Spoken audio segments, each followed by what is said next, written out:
दोस्तों, ये कहानी है एक आम सी लड़की की जो कि अनाथ थी और पैसे के लिए मुश्किल से मुश्किल काम भी कर सकती थी, लेकिन वो ये बात बिल्कुल भी नहीं जानती कि बहुत जल्द उसकी पूरी जिंदगी ही बदलने वाली है और वो प्रिंसेस की तरह लाइफ जिएगी। ड्रामा के स्टार्ट में हम अपनी फीमेल लीड श्या को देखते हैं जो कि बिल्डिंग में इंटर करते हुए लिफ्ट की तरफ भागती है और जैसे ये लिफ्ट में इंटर करती है तो सामने एक शख्स को देखते हुए सोचती है कि ये कौन, लेकिन फिर उसको इग्नोर करते हुए फोन पर बात करने लगती है। उसका फोन भी स्पीकर पर ही था और साथ में ही खड़े हम अपने मेन लीड जाओ को भी देखते हैं जो कि उसकी सारी बातें ही सुनता है। श्या की फ्रेंड बोलती है कि तुम्हारा बॉस तो बहुत ही ज्यादा खड़ूस है, तुम उसके साथ क्यों काम कर रही हो। ये बात सुनते हुए श्या बोलती है, अरे पैसों के लिए 2000 yuan मेरे लिए बहुत बड़ी रकम है और तुम जानती हो ना कि पैसे मेरे लिए कितने ज्यादा इम्पोर्टेंट है। और उसके बाद हम उसके हुलिये को देखते हैं जिसने एक कैट कॉस्ट्यूम पहना हुआ था और ऐसा लग रहा था कि जैसे वो किसी सर्कस से पार्ट टाइम जॉब करके आ रही हो। अब लिफ्ट में खड़े खड़े ही वो अपने कॉस्ट्यूम को चेंज करने लगती है और अपनी टेल उतारते हुए वो जाओ को पकड़ाते हुए कहती है कि प्लीज कुछ देर के लिए इसे पकड़ ले, और जाओ पकड़ भी लेता है। साथ में वो अपने फ्रेंड से बात भी करती है और अपने फ्रेंड से बोलती है कि मेरा क्लाइंट जितना भी बदतमीज मुंह फाड़ क्यों ना हो और मुझे उस पर कितना भी गुस्सा क्यों ना आ जाए, लेकिन मैं उसे कुछ भी नहीं कह सकती और मुझे स्माइल के साथ ही उनको डील करना पड़ता है ताकि मुझे वो प्रोजेक्ट मिल जाए। कुछ ही देर में वो अपनी मतलूबा फ्लोर पर पहुंच जाती है जहां पर उसका बॉस पहले से ही खड़ा था और अपने बॉस को देखते हुए वो बोलती है, सर आप यहाँ पर, और जल्दी से आगे बढ़ती है। लेकिन उसका बॉस उसे इग्नोर करते हुए जाओ की तरफ जाते हुए बोलता है, सर आप आ गए। ये देखते हुए उसके ऊपर की सांस ऊपर और नीचे की नीचे ही रह जाती है और वो बोलती है, क्या ये है हमारा न्यू क्लाइंट। उसका बॉस कहता है कि जाहिर सी बात है, तुम्हें क्या लगता है कि मैं लिफ्ट के पास तुम्हें रिसीव करने के लिए आऊंगा। और श्या जाओ को देखते हुए सोचने लगती है कि ये मैंने क्या कर दिया। जाओ उसकी टेल उसे वापस करते हुए ऑफिस की तरफ बढ़ जाता है और श्या का बॉस बोलता है कि जल्दी से तुम भी ऑफिस में आ जाओ। नेक्स्ट सीन में हम उन तीनों को ऑफिस में बैठा हुआ देखते हैं जहाँ पर श्या तो अभी तक खड़ी ही थी और उसका बॉस उसकी तारीफें ही किए जा रहा था और जाओ से बोलता है कि ये हमारी बहुत ही हार्ड वर्किंग एम्प्लॉय है और ये क्लाइंट की कभी भी झूठी तारीफ नहीं करती और पैसों के लिए तो कभी भी काम नहीं करती। ये बात सुनते हुए जाओ तंजीम नजरों से श्या की तरफ देखता है और श्या एक फेक स्माइल देती है, इसके अलावा वो कर भी क्या सकती थी। अब जाओ तो उसकी सारी बातें ही सुन चुका है, इसीलिए वो उसके बॉस से बोलता है कि मैं तुम्हारे साथ काम करने में बिल्कुल भी इंटरेस्टेड नहीं हूँ और ये कहते हुए उठकर वहाँ से चला जाता है। कुछ ही देर में श्या भी एक रेस्टोरेंट में जाती है और वहीं पर वो जाओ को एक लड़की के साथ बैठा हुआ देखती है और सोचती है कि ये जरूर इसकी गर्लफ्रेंड होगी और कहती है कि तुमने मेरे साथ डील नहीं की ना, देखो मैं तुम्हारे साथ क्या करती हूँ। और उसके पास जाकर बोलती है कि डार्लिंग तुम यहाँ पर क्या कर रहे हो, हमारी कंपनी का क्या होगा। और ये सारी बातें करने लगती है तो वो लड़की बोलती है कि आखिर ये कौन है। तो श्या उसके बारे में सब कुछ बता देती है और ये भी बोलती है कि मैं तो इनको बहुत ही अच्छे तरीके से जानती हूँ। अब वो लड़की गुस्से में वहाँ से उठकर चली जाती है तो जाओ बोलता है कि क्या ये इंटरेस्टिंग था। ये बात सुनते हुए श्या बोलती है कि बिल्कुल, तुमने मेरे साथ डील नहीं की ना, तुमने मेरा लॉस करवाया तो मैं तुम्हारा लॉस करवाऊंगी और तुम्हारी जिंदगी बर्बाद कर दूंगी। और उसकी बात सुनकर जाओ बोलता है, ओह तो ये बात है, तो तुम्हें एक बात बता दूं कि मेरी फैमिली ने प्रेशराइज करके मुझे यहाँ पर एक ब्लाइंड डेट पर भेजा था और मुझे बिल्कुल भी समझ में नहीं आ रहा था कि मैं इस लड़की को कैसे मना करूँ। थैंक्स टू यू कि तुमने इसे यहाँ से भगा दिया और मेरी मदद कर दी। उसकी बात सुनकर श्या तो बिल्कुल ही शॉक रह जाती है कि ये मैंने क्या कर दिया, मैंने तो उसकी हेल्प कर दी जबकि मैं तो उसका बुरा करना चाहती थी। तो जाओ बोलता है कि क्या ये 2000 yuan तुम्हारे लिए बहुत ही ज्यादा इम्पोर्टेंट है। तो वो बोलती है, मेरी जिंदगी के हर 2000 yuan मेरे लिए इम्पोर्टेंट है। तो जाओ कहता है, ठीक है मेरे साथ एक डील करो तो मैं तुम्हें सैलरी पर रख लूंगा। और उसे एक कॉन्ट्रैक्ट पकड़ाते हुए बोलता है कि तुम्हें मेरी गर्लफ्रेंड होने का प्रिटेंड करना होगा मेरी फैमिली के सामने ताकि मेरी फैमिली मुझे फिर से किसी ब्लाइंड डेट पर जाने के लिए प्रेशराइज ना करे। श्या इसके लिए बिल्कुल भी नहीं मानती है, लेकिन जैसे ही वो बताता है कि वो उसे मंथ की 50,000 yuan सैलरी देगा तो वो फौरन से मान जाती है। अब जाओ बोलता है कि तुम्हें मेरे साथ मेरे घर पर रहना होगा। ये बात सुनते हुए श्या बोलती है कि मैं तुम्हारे साथ नहीं रहूंगी, लेकिन पैसों के लिए वो ये भी करती है। जाओ के घर जाने पर वो उसके सारे रूल्स को सुनती है और कुछ चीजों पर मना करने की कोशिश तो करती है, लेकिन वो जाओ के सामने कुछ भी नहीं कर सकती थी और सोचती है कि ये जॉब मुझे इतनी ज्यादा पसंद तो नहीं आई, लेकिन पैसों के लिए ये बहुत ज्यादा अच्छी है और मैं ये कर सकती हूँ। और जाओ से सारी डीलिंग करते हुए वो अपने घर से निकलती है और फिर रोड पर उसे उसकी फ्रेंड मिलती है और उसकी वो फ्रेंड सू उसको बुली करते हुए कहने लगी थी कि क्या अभी भी तुम्हारा कोई बॉयफ्रेंड नहीं है। तो वो बोलती है कि नहीं, मेरा बॉयफ्रेंड एक CEO है। सू उसका मजाक उड़ाते हुए कहती है कि अगर ऐसी बात है तो क्लास रियूनियन पार्टी पर उसे जरूर लेकर आना, मैं भी तो देखूं कि आखिर कौन है वो।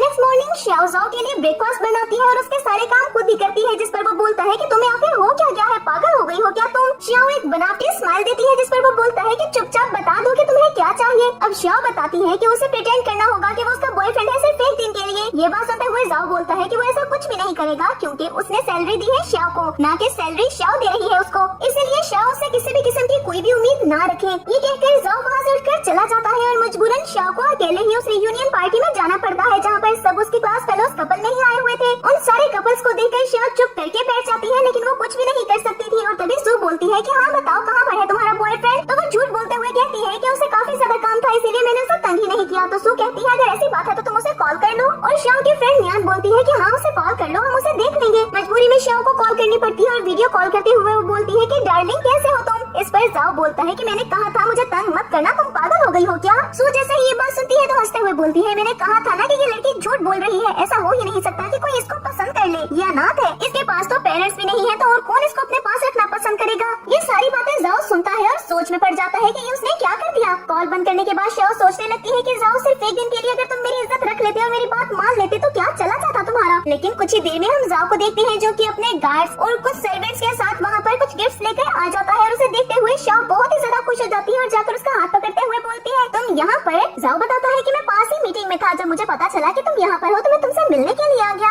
और फिर वो अपने सर्वेंट्स को सबको गिफ्ट देने के लिए बोलता है, लेकिन जैसे ही सो वो गिफ्ट पकड़ने वाली होती है तो वो बोलता है कि तुम इसको डिजर्व नहीं करती, इसलिए तुम ये नहीं ले सकती हो। सबको वो सारे गिफ्ट काफी ज्यादा पसंद आते हैं और वो जाओ की बहुत ज्यादा तारीफ भी करते हैं और शाओ ये देखकर बहुत ज्यादा खुश हो गई थी। लेकिन जैसे ही उसे इस बात का एहसास होता है कि अभी तक उसने जाओ का हाथ पकड़ा हुआ है और वो उसके काफी ज्यादा क्लोज है, तो जल्दी से वो पीछे हट जाती है। नेक्स्ट मॉर्निंग शाओ अपने ऑफिस जाती है जहाँ पर वो अपनी कोलीग से टकरा गई थी और उसकी कोलीग उससे बदतमीजी करते हुए लिफ्ट में इंटर कर जाती है और एक इंटर्नी को भी लिफ्ट में इंटर करने से मना कर देती है, जिस पर शाओ बोलती है कि यहाँ पर सबको हक है इस लिफ्ट को यूज करने का और तुम हमसे हमारे राइट्स छीन नहीं सकती हो। ये कहते हुए मैंग को भी लिफ्ट में इंटर करके वो ऊपर चली जाती है, जहाँ पर बॉस बहुत ज्यादा गुस्सा करती है शी पर कि तुम लेट आई हो और उसकी थोड़ी सी सैलरी भी डिडक्ट कर देती है, जिस पर वो बोलती है कि इसको देखिए ये भी तो लेट है। अब ये बात सुनते हुए शाओ बोलती है सर मैं लेट नहीं हूँ, मैं तो कब की आ गई थी, प्रिंटर खराब है, मैं तो प्रिंट करवाने के लिए गई थी, ये देखिए मेरे हाथ में फाइल। बॉस उनको गुड जॉब बोलते हुए वहाँ से चला गया था और शी भी उनसे जेलस होते हुए अपना काम करने बैठ जाती है और वो दोनों भी काम में लग गए थे। अपना काम खत्म करने के बाद शाओ मैंग के पास आते हुए बोलती है कि आज ऑफिस में तुम्हारा फर्स्ट डे है, इसलिए मैं तुम्हें ट्रीट दूंगी और उसे लेकर रेस्टोरेंट जाती है जहाँ पर उसे खाने में मिर्ची काफी ज्यादा लगी थी और मैंग उसके लिए कोल्ड ड्रिंक मंगवाने ही वाला था कि वो बोलती है अरे नहीं उसके पैसे ज्यादा है और मैंग बोलता है तुम काफी ज्यादा अजीब हो। और खाना खाने के बाद वो बाहर निकलते हैं तो वो खुश होकर बताने लगती है कि देखो मैंने कितने सस्ते फ्रूट्स ले लिए। इतने में वो एक फिश शॉप के पास से गुजरते हैं और मैंग एक मछली की तरफ इशारा करते हुए बोलता है कि ये किस तरह की मछली है। शॉपकीपर जैसे ही उसके हाथ के इशारे को देखता है तो जल्दी से वो मछली कट करके उसको पकड़ा देता है और शाओ को जब तक समझ आती है और उसका हाथ नीचे की तरफ करती है सब कुछ खत्म हो गया था। अब वो शॉपकीपर बोलता है कि मुझे 9 युआन दे दो। ये बात सुनते हुए शाओ कहती है कि इसकी सैलरी तो 8 युआन है, ये तुम्हें 9 युआन कैसे दे। लेकिन वो शॉपकीपर वहाँ पर गुंडे बुलवा लेता है तो वो बोलती है कि इसका मसला है ये खुद ही सॉल्व करेगा, मेरा तो इसे कोई लेना देना नहीं। और ये कहते हुए वहाँ से वो भागने लगती है। मैंग को लगता है कि मुश्किल में वो लड़की उसे अकेला छोड़ के भाग गई, लेकिन शाओ अपनी स्कूटी लेकर आती है और उसे बैठने को बोलती है और स्कूटी पर बैठकर वो दोनों ही भाग गए थे और शॉपकीपर के वो गुंडे भी उनका पीछा करते हैं। लेकिन नेक्स्ट सीन में ही हम उन दोनों को शॉप के सामने बैठा हुआ देखते हैं और वो गुंडे पैसे लेकर वहाँ से जा चुके थे और मैंग बोलता है कि तुम पागल हो, इस तरह की स्कूटी का मुकाबला तो कोई भी कर ले। तो शाओ बहुत ज्यादा सैड हो जाती है और बोलती है मेरी गलती है, मैं इसकी बैटरी चेंज नहीं करवा पाई, मेरे पास इस वक्त इतने ज्यादा पैसे नहीं है। तो तभी वो बोलता है कि बात सुनो, तुम्हारे पास तो लोशन के भी पैसे नहीं है, मैंने तुम्हें देखा है लोशन यूज करते हुए, ऊपर से तुमने इस मछली के पैसे भी दे दिए, वो मैं खुद पे कर देता, कोई बात नहीं, तुम उन पैसों को बचा कर अपने लिए लोशन ले लो। तो वो बोलती है कि मैंने कहा कि मैं गुजारा कर लूंगी और सब संभाल लूंगी, तुम फिक्र मत करो, तुम एक इंटर्नी हो और तुम्हारी पे मुझसे भी ज्यादा कम है। अब मैंग शाओ के साथ रहते हुए उसकी सारी एडवाइस को फॉलो करता है और किसी के भी दबाव में नहीं आता और उसके एटीट्यूड को देखकर सब लोग ही हैरान थे कि ऐसे क्या हो गया। लेकिन शाओ सबसे ज्यादा हैरान तब होती है जब उसका बॉस बोलता है कि मैंग को अब से तुम ही संभालोगी और सब कुछ तुम ही सिखाओगी। मैंग शाओ को हर जगह पर नोटिस करता है, जब हर गुजरते दिन के साथ वो हर क्लाइंट को डील करती है, उनकी मिन्नतें करती है, उनकी खुशामद करती है, झूठी तारीफें करती है और उनकी हर बात को बर्दाश्त करती है। लेकिन मैंग को ये सब कुछ बिल्कुल भी अच्छा नहीं लगता था और वो सोचता है कि आखिर शाओ ये सब कुछ कैसे बर्दाश्त करती होगी। और एक क्लाइंट से डील करते हुए तो मैंग बिल्कुल भी कंट्रोल नहीं कर पाता और वो उसे बदतमीजी कर देता है। ये देखते हुए शाओ उस क्लाइंट से कहती है कि इसकी तरफ से मैं आपसे माफी मांगती हूँ, लेकिन वो क्लाइंट वहाँ से चला गया था। तो मैंग बोलता है कि पैसों के लिए क्या तुम कुछ भी करोगे, बस कर दो। तो शाओ कहती है कि ये पैसे मेरे लिए बहुत ही ज्यादा जरूरी है और फिर अपने कोलीग्स की तरफ इशारा करते हुए बोलती है कि उन्हें भी इन पैसों की बहुत ही ज्यादा जरूरत है और तुम्हें इस बात की बिल्कुल भी समझ नहीं, तुम्हें पता भी नहीं है कि इस प्रोजेक्ट के लिए हम कितनी ज्यादा मेहनत कर रहे थे और तुम्हारी एक लाइन ने सब कुछ बर्बाद कर दिया। ये सारी बातें सुनते हुए मैंग गुस्से में वहाँ से चला जाता है। लेकिन नेक्स्ट मॉर्निंग ही शाओ के पास आकर उसे एक फाइल पकड़ाता है तो वो बोलती है ये क्या, और जैसे ही उस फाइल को खोल कर देखती है तो वो शॉक रह गई थी क्योंकि उस फाइल पर मिस्टर वैंग के सिग्नेचर्स थे, यानी कि उन्होंने कॉन्ट्रैक्ट साइन कर दिया और उनके साथ डील पक्की कर ली। वो मैंग से बोलती है कि तुमने ये सब कैसे किया। तो मैंग एक फ्लैशबैक को याद करता है कि सुबह सुबह ही कैसे उसने मिस्टर वैंग का पीछा किया और मिस्टर वैंग से बोला कि वो उनकी बेटी का होमवर्क फ्री में ही करेगा और हर काम को फ्री में करने के लिए रेडी है, लेकिन प्लीज वो डील कर ले उनके साथ। मैंग कहता है कि मैं बहुत ज्यादा इम्पल्सिव हूँ और कभी कभी गलत हरकतें कर जाता हूँ, लेकिन मेरी टीम बहुत ज्यादा प्रोफेशनल है। और ये बात सुनते हुए वैंग के फेस पर स्माइल आ गई थी और फिर वो कॉन्ट्रैक्ट साइन कर देता है, जिसके बाद हमारा सीन प्रेजेंट में शिफ्ट होता है जहाँ पर मैंग शाओ को बोलता है कि तुमने मुझे डांटा तो उसके बाद ही मेरी आंखें खुल गई और मैं एक बात बहुत ही अच्छे तरीके से जानता हूँ कि तुम पूरी रात नहीं सोई हो सिर्फ इसी टेंशन में कि तुम्हें ये डील नहीं मिली और तुम्हारी स्किन की देखो क्या हालत हो गई, इसीलिए मैं तुम्हारे लिए कुछ कॉस्मेटिक्स में लेकर आया हूँ। ये देखते हुए शाओ हंसने लगती है और फिर मैंग से कहती है कि इसके लिए मैं तुम्हें माफ कर दूंगी। शाम में शाओ घर जाती है और साथ कुछ टॉयज भी लेकर जाती है, जिस पर ज़ो बोलता है कि ये क्या। तो वो उसे बताने लगी थी कि आज तुम्हारी मदर तुम्हारा छोटा भाई आ रहे हैं, इसलिए मैं उनके लिए ये लेकर आ गई ताकि मैं उनको जल्दी पसंद आ सकूं। लेकिन इतने में मैंग सामने आता है, जिसको देखकर वो शॉक रह गई थी और सोचती है कि ये यहाँ पर क्या कर रहा है। और ज़ो बताने लगा था कि ये है मेरा छोटा भाई मैंग। ये बात सुनते हुए तो शाओ बिल्कुल ही शॉक रह गई थी और मैंग बोलता है कि मैंने सोचा नहीं था कि तुम होगी मेरे भाई की गर्लफ्रेंड, जो कि ऑफिस में मेरी हेड है। इसके बाद वो सभी काउच पर बैठकर बातें करने लगते हैं, लेकिन मैंग तो उसे घूरे ही जा रहा था। और ज़ो की मदर जैसे ही शाओ की तारीफें करती है तो मैंग बीच में कोई ना कोई ऐसी बात जरूर कर देता है कि जिसकी वजह से शाओ कंफ्यूज फील करने लगती है। पर ज़ो की मदर उसे डांटते हुए बोलती है कि तुम्हें बिल्कुल भी नहीं पता कि कैसे बात करते हैं। अब मैंग बोलने लगा था कि आप सबको पता है कि इसने ऑफिस में आज मेरी इंसल्ट की, जिस पर शाओ फ्लैशबैक को याद करती है कि वो छोटा सा पौधा उसके पास लेकर जाता है जिस पर फूल भी लगे हुए थे और बोलता है कि मैं तुम्हें लाइक करता हूँ। ये बात सुनते हुए शाओ उसे डांटती है और जाकर चेयर पर बैठ गई थी। तो वो बोलता है कि ये क्या बात हुई भला, अगर तुम्हें रिफ्यूज ही करना था तो ऐसे ही रिफ्यूज कर देती, इसमें मुझे डांटने की क्या जरूरत थी। और फिर कुछ ही देर में वो सभी डिनर करने के लिए बैठ गए थे। वहीं पर ज़ो की आंट भी मौजूद होती है, जो कि बोलने लगी थी कि ये लड़की कैसी है, मुझे ये टेस्ट करना पड़ेगा, क्या इसको घर के सारे काम आते हैं। इतने में शाओ वहाँ पर एक और डिश ला कर रखती है और खाने के लिए बैठ गई थी। तो उसकी आंट बोलती है कि बेटा इसके बाद सारे बर्तन भी धो देना। अब ज़ो जो कि अपनी आंट को कब से ही चुप करवाने की कोशिश कर रहा था, वो उनसे बोलता है कि आप बस कर दें, अगर आप चुप ना किए तो फिर अपने नेफ्यू के लिए जॉब खुद ही ढूंढ लीजिएगा। तो उसकी आंट कहती है कि ये क्या बात हुई, तुमने प्रॉमिस किया था कि तुम उसका जॉब ढूंढ कर दोगे। ज़ो रिप्लाई करता है कि अगर ऐसी बात है तो फिर आपको भी रिस्पेक्ट देनी चाहिए मेरी वाइफ को, क्योंकि आपकी हरकतों से ऐसा बिल्कुल भी नहीं लगा कि आप मुझे या फिर मेरी फैमिली को रिस्पेक्ट करती है। अगर करती होती तो मेरी वाइफ के साथ ऐसा बिहेव ना करती। जो मेरी वाइफ की रिस्पेक्ट नहीं करेगा मैं समझूंगा कि वो मेरी भी रिस्पेक्ट नहीं करता और मैं उसका कोई भी काम नहीं करने वाला। ज़ो की बात सुनते हुए शाओ के फेस पर स्माइल आ जाती है और आंट बोलती है कि अरे बेटा मैं तो मजाक ही कर रही थी, शाओ तुम दिल पर मत लेना। तो शाओ कहती है कि ठीक है आंटी मैं जानती हूँ, मैं दिल पर नहीं लूंगी इस बात को। और मैंग बोलता है फिर बर्तन कौन धोएगा। तो आंट बोलती है अरे मैं किस लिए हूँ, मैं धो दूंगी बर्तन। और फिर खुद ही हंसने लगती है और उनके ऐसे बात करने से सबके फेस पर स्माइल आ गई थी। नेक्स्ट डे शाओ बैठी खा ही रही होती है कि तभी ज़ो वहाँ पर आते हुए बोलता है कि अगर ऐसे ही खाती रहोगी तो तुम अपना वेट कैसे लूज करोगी। ये बात सुनते हुए शाओ बोलती है कि मुझे वेट लूज करने की कोई जरूरत है भी नहीं, इसलिए अपने सारे आइडियाज अपने पास रखो। तो ज़ो बोलता है कि मेरे साथ एक मीटिंग में चलो, अगर वो डील कंफर्म हो गई तो मैं तुम्हें 8 डिशेस खिलाऊंगा।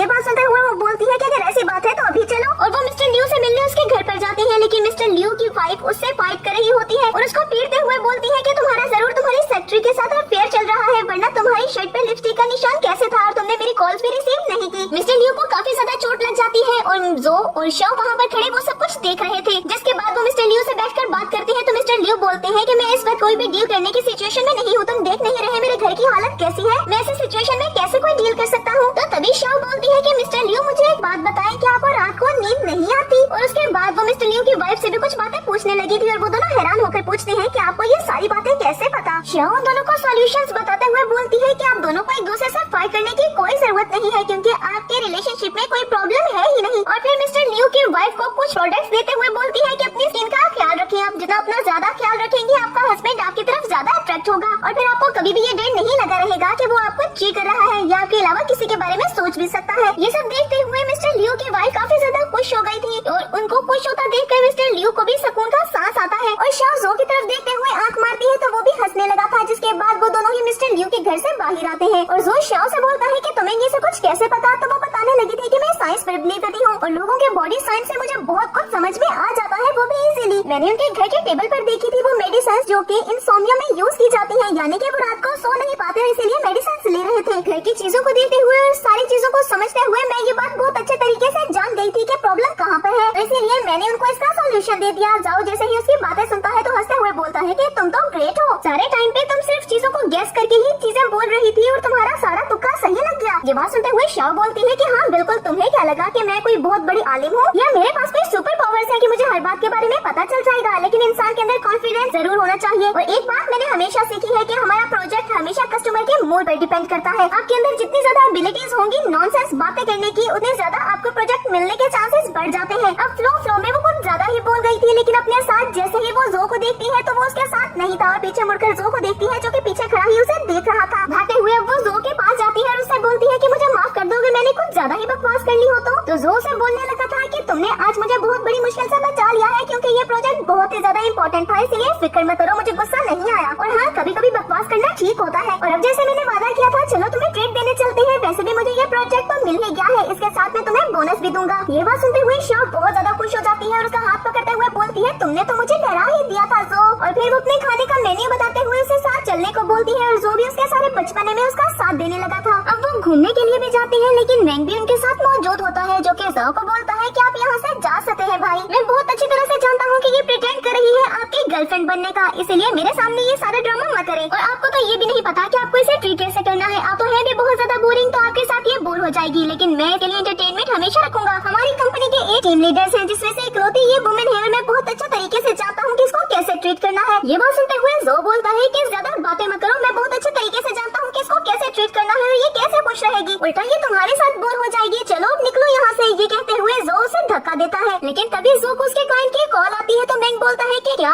आप इसके लिए अपने क्लाइंट को छोड़ देंगे, आपको ये कॉल तो पिक करनी ही होगी। और ज़ो कॉल पिक करते हुए वहाँ से चला जाता है। तो मैंग शाओ से बोलता है कि देखा ये कितने ज्यादा बोरिंग है, तुम मेरे साथ टाइम स्पेंड कर सकती हो और मेरे बारे में सोच भी तो सकती हो। इस पर शाओ बोलती है कि ये सारा बचपना खत्म कर दो अब, क्योंकि ऐसा बिल्कुल भी नहीं होगा और बेशक कॉन्ट्रैक्ट ही सही, लेकिन मैं तुम्हारे भाई के साथ हूँ, ये बात तो तुम जानते हो ना। मैंग बोलता है कि हाँ जानता हूँ, लेकिन वो कितने ज्यादा बोरिंग है इसके बारे में तुम नहीं जानती हो, चलो मैं तुम्हें बताता हूँ। और फिर वो दोनों ही फ्लैशबैक को याद करते हैं कि जब ज़ो सुबह सुबह कहवा पी रहा होता है और वो दोनों ही टी पी रहे थे और टी को पीते हुए वो अजीब अजीब सी आवाजें करते हैं। तो ज़ो घूरते हुए उन्हें देखा है और मैंग बोलता है देखा कहा था ना कि ये कितने बोरिंग है, और फिर शाओ को लेकर वहाँ से चला जाता है। जिसके बाद हमारा सीन शिफ्ट होता है प्रेजेंट में, जहाँ पर मैंग बोलता है कि तुम अब मेरे बारे में सोचो। तो इस पर वो बोलती है कि फिलहाल तो मैं किसी के बारे में भी नहीं सोच सकती हूँ, जरा देखो तो सही यहाँ पर कितनी ज्यादा गर्मी है, अगर थोड़ी देर और यहाँ पर मैं रुकी तो मैं बेहोश हो जाऊंगी, मुझे अभी की अभी ठंडी हवा में जाना है। लेकिन इतने में लामा उसके ऊपर स्लाइवा फेंकता है। तो वो बोलती है कि ये मेरे ऊपर स्लाइवा क्यों फेंक रहा है।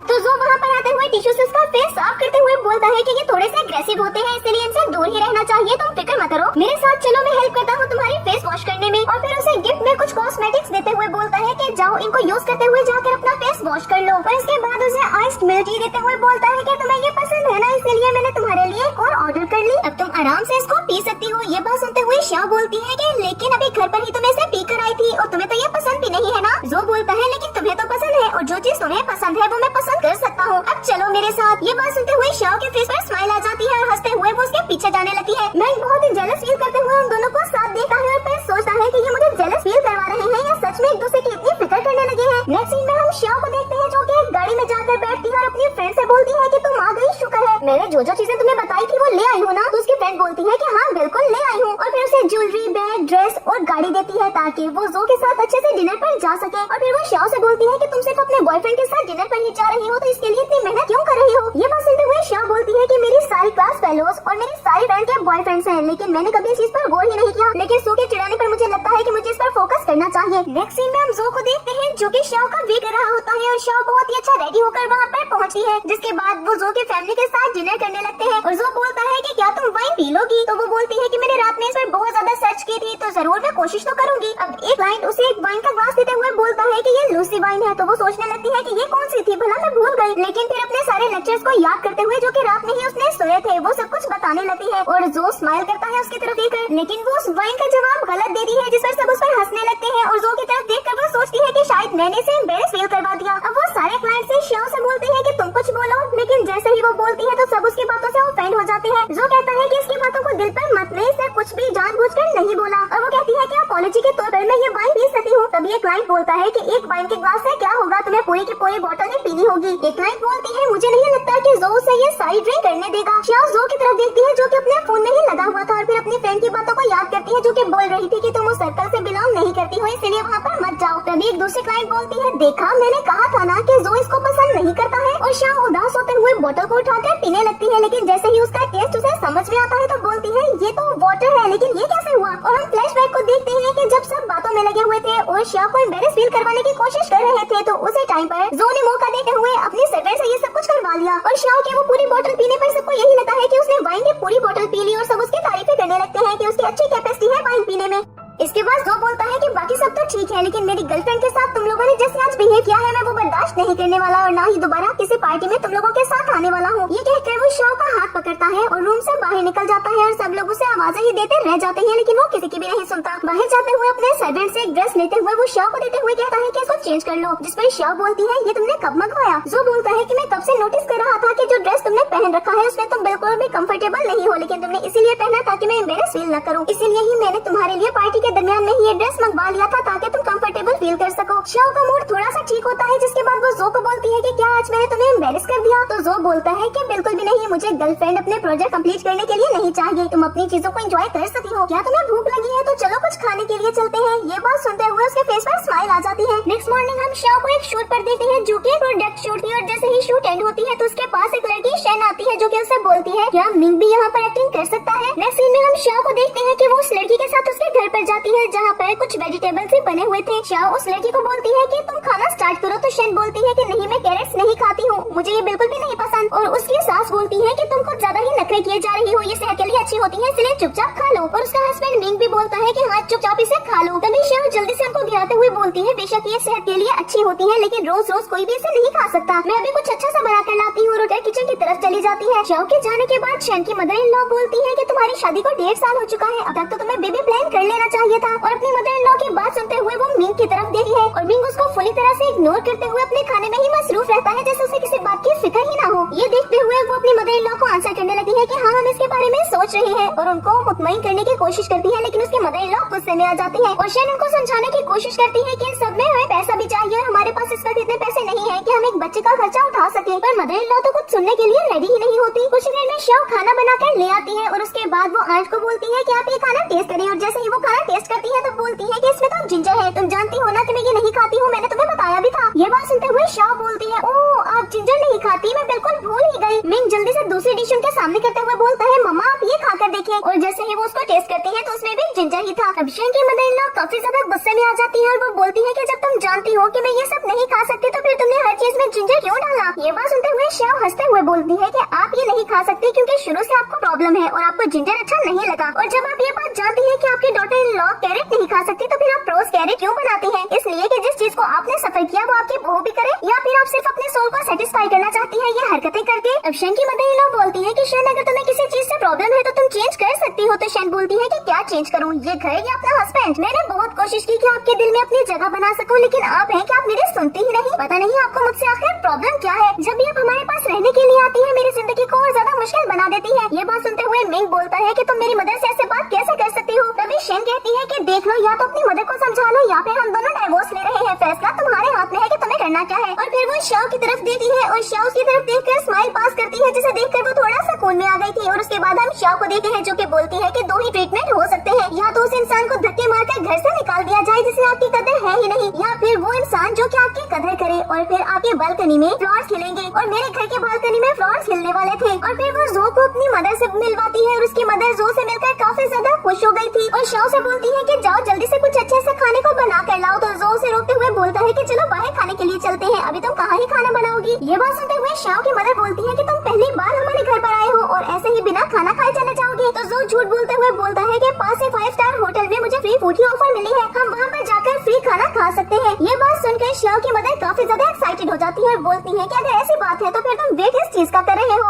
उठो जल्दी से चलो। और फिर अपनी सारी नेबर्स को भी बताने लगती है कि ये मेरी बेटी का बॉयफ्रेंड है, देखो कितना हैंडसम है ना। अब वो आने वाली हर औरत को ही दिखाने लगी थी कि देखो मेरी बेटी का बॉयफ्रेंड कितना ज्यादा हैंडसम है, जैसे कि उनसे ये खुशी बर्दाश्त ही ना हो रही हो। शाओ ये सब कुछ देखती है और जो उसका हाथ पकड़ता है तो तभी शाओ बोलती है कि तुमने मेरी मदर को झूठ बोला ना कि खाना फ्री है। तो जो बोलता है कि मुझे बिल्कुल भी अच्छा ना लगा कि मेरे लिए तुम किचन में घुस जाती और फिर इतनी मेहनत से खाना बनाती, मैं यहाँ पर कुछ अच्छा टाइम स्पेंड करने के लिए आया था तो सोचा कि बाहर जाकर ही खाना खा लेते हैं। जो की बातें सुनते हुए शाओ के फेस पर स्माइल आ जाती है। अभी वो आगे बढ़ ही रहे होते हैं कि तभी शाओ का कॉस्प्ले कॉस्ट्यूम रिसीव हो जाता है और वो सोचती है कि मैं अपनी मदर को ये नहीं दिखा सकती हूँ। और अपनी मदर से वो कॉस्ट्यूम छुपाने की कोशिश करती है, लेकिन उसकी मदर उस कॉस्ट्यूम को देख लेती है और फिर उस पर गुस्सा करते हुए बोलती है कि ये तुम क्या करती फिर रही हो, मैंने तुम्हें इमोरल काम करने से मना किया था ना। और शाओ उनको समझाने की कोशिश करती है लेकिन वो कुछ भी नहीं समझती उसके काम के बारे में। तभी जो जल्दी से आगे बढ़ता है और उनको समझाने लगता है कि ये कॉस्प्ले कॉस्ट्यूम है और इसमें कुछ भी इमोरल नहीं है और इससे आपके फैमिली की रेपुटेशन बिल्कुल भी खराब नहीं होगी। और ये सब देखते हुए शाओ के दिल में उसके लिए इज्जत और भी ज्यादा बढ़ जाती है कि कैसे वो उसको डिफेंड करता है, उसको प्रोटेक्ट करता है और उसके सारे ड्रीम्स की रिस्पेक्ट भी करता है। रात में हम उन दोनों को ही गाड़ी में बैठा हुआ देखते हैं जहाँ पर शाओ से थैंक यू बोलते हुए कहती है कि तुमने आज मेरी बहुत ज्यादा हेल्प की। जो बहुत ही गौर से उसकी तरफ देखते हुए बोलता है कि हमारा 1 मंथ का कॉन्ट्रैक्ट खत्म होने वाला है शाओ, 1 महीना गुजर चुका है, क्या तुम भूल गई? और ये बात सुनते हुए शाओ भी काफी ज्यादा परेशान हो जाती है। नेक्स्ट मॉर्निंग है वो नाश्ता कर ही रही होती है कि जब उसकी मदर बोलती है कि जाओ तुम्हारे साथ वापस क्यों नहीं आया। तो तुम उसे आज फिर से घर पर बुला लो। ये बात सुनते हुए वो बोलती है कि मेरा उसके साथ ब्रेकअप हो चुका है। अब शाओ की मदर जैसे ही ये बात सुनती है तो उनको काफी ज्यादा गुस्सा आता है और वो शाओ पर चीखने लगी थी और बोलती है मैंने कहा था ना कि तुम ये सब करोगी तो कोई भी तुम्हारा बॉयफ्रेंड नहीं बनेगा, कोई भी तुम्हारे साथ रिलेशन में नहीं आना चाहता है क्योंकि सभी शाम को बुरा कहते हैं। और उसके बाद वो शाओ से बोलती है कि तुमने आंखों पर क्या लगाया है,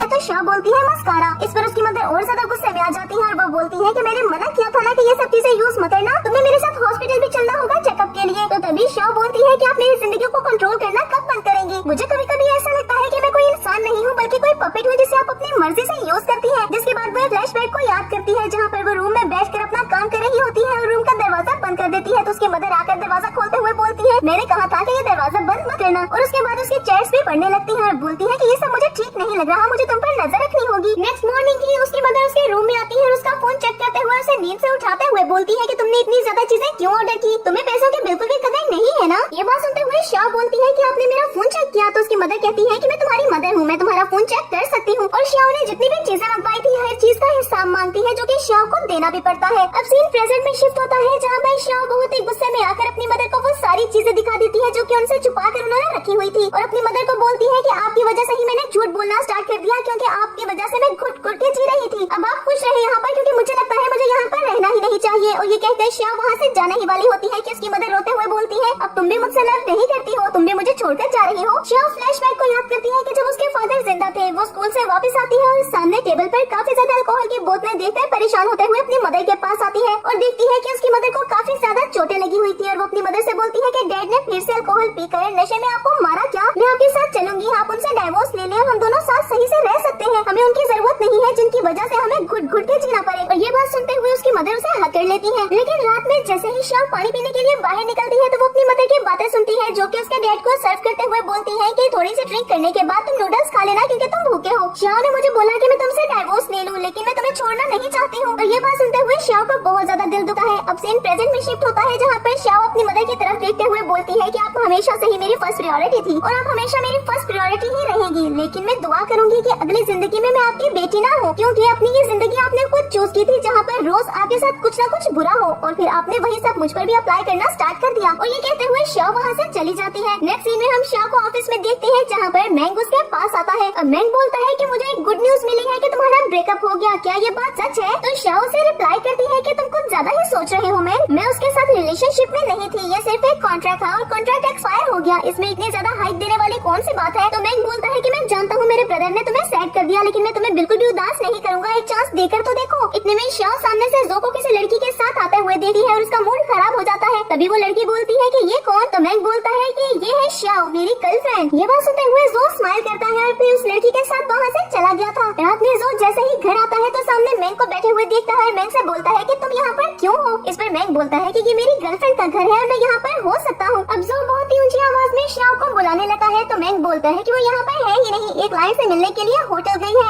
जो बोलता है तुम्हारा दिमाग खराब हो गया है क्या मैंग, इतनी रात को वो एक क्लाइंट के साथ होटल गई है, तुम सोच सकते हो कि ये खतरे से खाली नहीं है, अगर उसे कुछ हो गया तो मुझे बताओ कि वो किस होटल में गई थी। ये बात सुनते हुए मैंग बोलता है कि मुझे पता है कि वो सेफ है और वो कैसे भी है इस बात से आपका कोई लेना देना नहीं होना चाहिए, अगर उसे कोई भी प्रॉब्लम होगी तो वो ग्रुप में टेक्स्ट कर देगी और अब मैं जा रहा हूँ शॉवर लेने के लिए। ये कहते हुए मैंग वहाँ से उठकर रूम की तरफ बढ़ जाता है और जो बोलता है शायद तुम भूल गए हो कि ये घर मेरा है तुम्हारा नहीं। मैंग के जाने के बाद जो वो सारे टेक्स्ट पढ़ता है जिसमें सारी ही खबरें दी जा रही थी कि शाओ कैसी है, अब वो क्लाइंट के साथ क्या कर रही है। तभी उसे एक मैसेज रिसीव होता है कि वो क्लाइंट के साथ अकेले रूम में है। ये मैसेज पढ़ते ही जो तो पूरी तरह से ही पागल हो गया था और उसे कुछ भी समझ में नहीं आता कि वो क्या करे। उसके दिमाग में बुरे बुरे ख्याल आने लगे थे और उसे ऐसा लगता है कि शायद सब कुछ खराब हो रहा था। वो कुछ देर वेट करता है लेकिन जब वो इंतजार नहीं कर पाता तो गुस्से से चीखते हुए बाहर की तरफ जाता है और मैंगो से आवाजें देते हुए बोलता है कि कहाँ जा रहे हो इतनी रात को। लेकिन जो उसे कोई भी रिप्लाई नहीं करता और बाहर की तरफ चला गया था। जो भागते हुए उस होटल तक पहुँचता है और जैसे ही उसे सामने वो पर्सन दिखाई देता है तो गुस्से से उस पर झपटते हुए बोलता है कि कहाँ पर है वो, बताओ मुझे। इतने में शाओ भी बाहर आती है और उसे बोलती है कि क्या हो गया, तुम इतने ज्यादा गुस्से में क्यों हो। जो भागते हुए उसके पास जाता है और उसे बोलता है तुम ठीक हो ना, तुम्हें कुछ हुआ तो नहीं। शाओ को तो बिल्कुल भी समझ में नहीं आता कि आखिर इसे अचानक से हो क्या गया, और वो शॉक होते हुए बोलती है कि हाँ मैं ठीक हूँ, लेकिन तुम ऐसे बिहेव क्यों कर रहे हो। जो फिर से उसे पर्सन की तरफ बढ़ता है तो शाओ बोलती है रुक जाओ, उसे जाने दो, और वो पर्सन बोलता है तुम बिल्कुल पागल हो,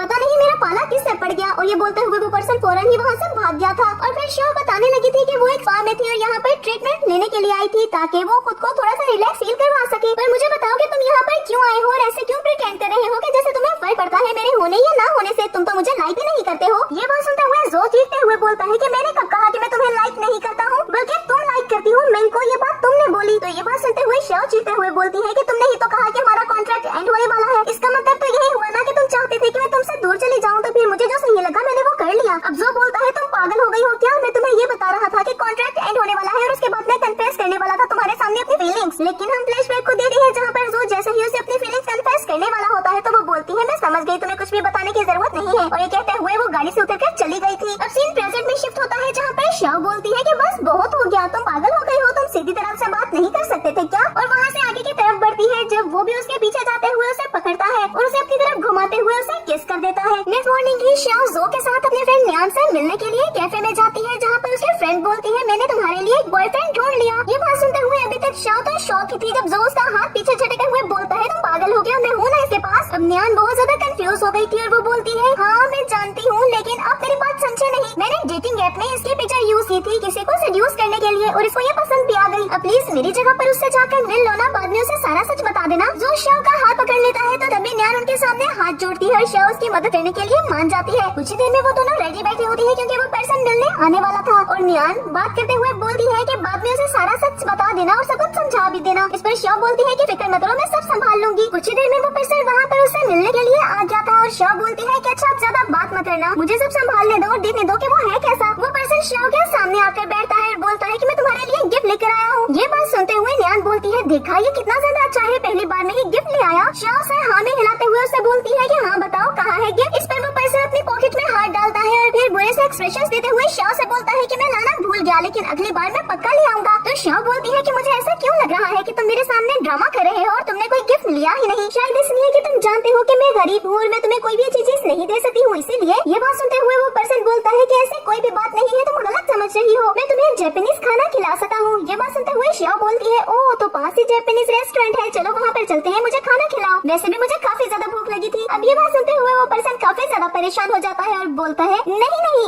जापानीज फूड रहने दो, वो वैसे भी इतना ज्यादा अच्छा नहीं होता, मैं तुम्हें मालदीव्स का खाना खिलाऊंगा। तो शाओ बोलती है अरे मालदीव्स का खाना तो बहुत महंगा होता है, तुम इतना खर्चा करोगे, चलो हम कुछ मंगवा लेते हैं। अब वो ऑर्डर देने ही वाली होती है कि वो पर्सन उसे फिर से रोकते हुए बोलता है कि अभी रुक जाओ और फिर से एक नया बहाना बनाने लगता है। तो शाओ बोलती है कि तुम्हें मुझे कुछ खिलाना है भी या सिर्फ ड्रामे ही करने हैं यहाँ बैठकर। अब वो पर्सन बोलता है कि देखो मैं तुमसे कुछ भी नहीं छुपाऊंगा, मैंने अभी अभी अपना बिजनेस स्टार्ट किया है, तो तुमने बोला था कि तुम उसमें इन्वेस्टमेंट कर दोगी, तो अगर तुम इन्वेस्टमेंट दे दो तो। अब वो आगे कुछ बोलने ही वाला होता है कि शाओ बोलती है बस मैंने तुमसे बोला था कि मैं इन्वेस्टमेंट दूंगी, ऐसा क्या। वो पर्सन जल्दी से हाँ बोलता है तो शाओ गुस्से से अपने फ्रेंड न्यान की तरफ देती है तो न्यान फेक स्माइल देती है। अब शाओ उस पर्सन से बोलती है कि तुम जरा मेरे यहाँ पर वेट करो, मैं अभी आती हूँ। ये कहते हुए वो रेस्टोरेंट के अंदर जाते हुए अपने फ्रेंड से बोलती है कि तुमने क्या कर दिया, तुम पागल हो क्या, तुम्हें नजर नहीं आ रहा कि उसे सिर्फ तुम्हारे पैसे से मतलब है और किसी चीज से नहीं, और तुम उसके प्यार में पागल हो गई। ये बात सुनते हुए न्यान बोलती है कि मुझे क्या पता था, उसने पहले तो ऐसी कोई भी बात नहीं की। लेकिन फिर न्यान हंसते हुए बोलती है कि बेशक उसके पास पैसे नहीं है लेकिन वो मेरी केयर तो करता है ना। तो शाओ उसे समझाने लगती है कि जो इंसान तुम्हारी रिस्पॉन्सिबिलिटीज ही ना उठा सका हो उसके लिए तुम कब तक वेट करोगी, किसी ऐसे पर्सन पर अपनी फीलिंग जाया करना एक बेवकूफी के सिवा कुछ भी नहीं। शाओ के न्यान को समझाने पर वो बोलती है कि ऐसा भी तो हो सकता है कि वो मेरे साथ सिंसियर हो। तो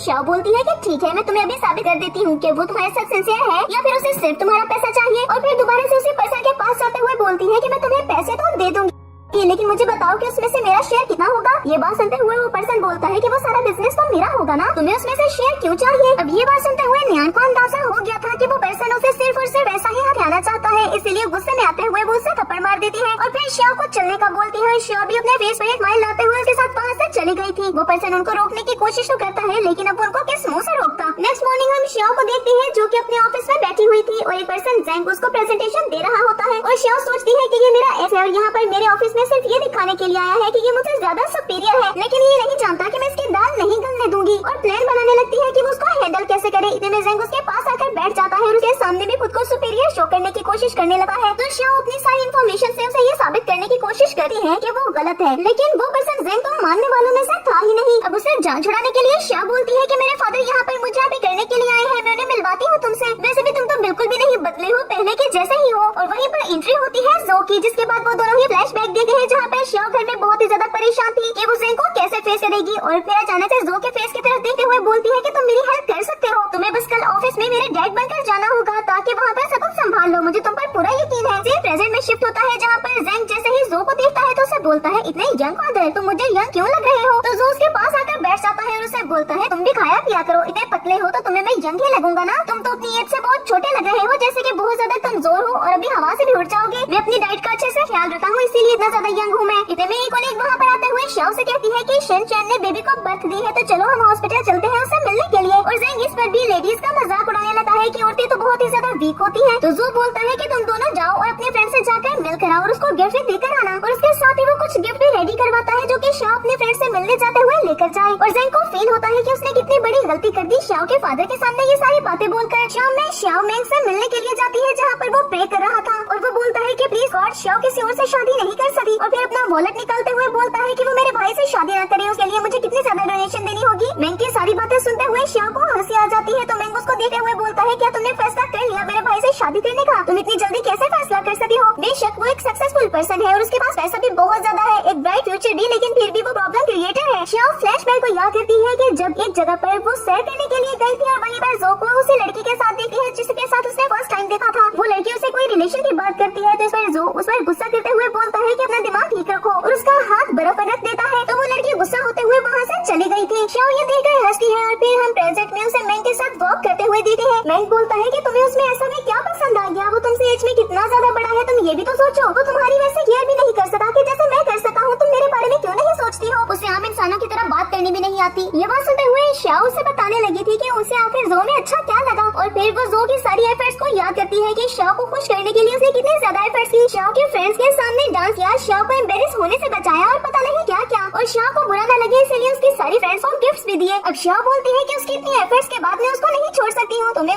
उसे मुझसे बेहतर जानना चाहिए था, लेकिन मुझे ऐसा लगता है कि मैं तुम्हें उससे ज्यादा अच्छा जानती हूँ और मैं उसे भी तुमसे ज्यादा जानती हूँ। और तुम मेरे बारे में मत सोचो, तुम्हें वो मिलेगी जो कि तुमसे बिलोंग करती होगी। और ये कहकर वो वहाँ से चली गई थी। अब वो उसे जाते हुए देखा है और सोचने लगा था कि शायद सच में मेरे लिए कोई और लिखी हो, तुम हमेशा खुश रहो। इसके बाद हमारा सीन चेंज होता है और हम श्याओ को उसके घर पर बैठा हुआ देखते हैं जहाँ पर वो अपना वेडिंग ड्रेस लाइन कर रही थी। लेकिन वो जो भी काम करती है तो उसकी मदर और उसकी आंट उसे रोकते हुए बोलती है कि ऐसा मत करो, तुम्हारी शादी होने वाली है। तो श्याओ बोलती है कि आप ऐसे क्यों बिहेव कर रही है कि जैसे शादी नहीं होने वाली बल्कि मैं किसी कंपटीशन में पार्टिसिपेट करने वाली हूँ। जब मैं जो की गर्लफ्रेंड थी तब उसे मेरे किसी काम से कोई प्रॉब्लम नहीं थी तो क्यों होगी? आप लोग मुझे बहुत ज्यादा परेशान कर रहे हैं। लेकिन श्याओ की मदर को अभी भी उसकी बात समझ में नहीं आती और उनको ऐसा ही लग रहा था कि श्याओ बाद में बहुत ज्यादा प्रॉब्लम क्रिएट करेगी। जिसके बाद श्याओ जो से मिलते हुए बोलती है कि क्या मैं ये सारी कंसर्न्स शो करूं? तो जो बोलता है कि तुम्हें मेरी मदर की सारी बातें माननी होगी और फिर उसे लेकर अपने घर जाता है जहाँ पर उसकी मदर श्याओ को देखकर गुस्से में आ गई थी। और फिर वो बहुत ही ज्यादा वियर्ड बिहेव भी करती है और श्याओ से बोलती है कि तुमने इतना ज्यादा महंगा वेडिंग ड्रेस क्यों लिया? श्याओ तो बहुत ही ज्यादा घबरा जाती है और जैसे ही जो की वो मुझके रूम की तरफ जाती है तो श्याओ बोलती है मुझे नहीं करनी तुमसे शादी, शादी के बाद तो तुम्हारी मदर मेरे साथ ऐसा ही बिहेव करेगी, मेरी मदर ने मुझे पहले ही बता दिया था। लेकिन इतने में जो की मदर कुछ ज्वेलरी और गोल्ड लेकर वहाँ पर आते हुए बोलती है कि ये सब मैंने तुम्हारे लिए ही पसंद किया है, देखो तुम्हें कैसा लगा। और श्याओ तो ये देखकर हैरान ही रह गई थी और जो जाकर फिर अलमारी खोलते हुए बोलता है कि जरा देखो शादी के इतने सालों के बाद में मेरी मदर को कुछ भी नहीं आता है, तो तुम्हें कैसा लगा है कि वो तुम्हारे साथ इतनी स्ट्रिक्टनेस करेंगी या फिर तुम्हें परफेक्ट बनने की जरूरत है? तो श्याओ अपनी मदर लॉ की तरफ देखते हुए बोलती है आपने मुझे अच्छे से वेलकम नहीं किया। तो वो जल्दी से सॉरी करते हुए बोलती है तुम इतने अचानक आ गई कि मुझे पता ही नहीं चला कि मैं कैसे बिहेव करूं। जिसके बाद वो श्याओ को कुछ गिफ्ट भी देती है और श्याओ ये देखकर बहुत ज्यादा खुश हो गई थी और उसके मदर लॉ से हग कर लेती है। जिसके बाद श्याओ बोलती है कि शादी में सिर्फ एक अच्छा इंसान ढूंढना जरूरी नहीं बल्कि एक अच्छी फैमिली होना भी बहुत ज्यादा मैटर करता है और अगर एक परफेक्ट फैमिली आपको मिल जाए तो आपकी जिंदगी बहुत ज्यादा आसान हो सकती है। और इसके साथ ही हमारा ये ड्रामा यहीं पर एंड हो जाता है। तो फ्रेंड्स मैं उम्मीद करती हूँ कि आपको ये ड्रामा पसंद आया होगा। अगर आपने इसको एंजॉय किया है तो वीडियो को लाइक करें और अगर आप हमारे चैनल पर न्यू है तो चैनल को सब्सक्राइब करके बेल आइकन के बटन को प्रेस कर दें ताकि न्यू आने वाले ड्रामास आपको बिना किसी देरी के मिलते रहे।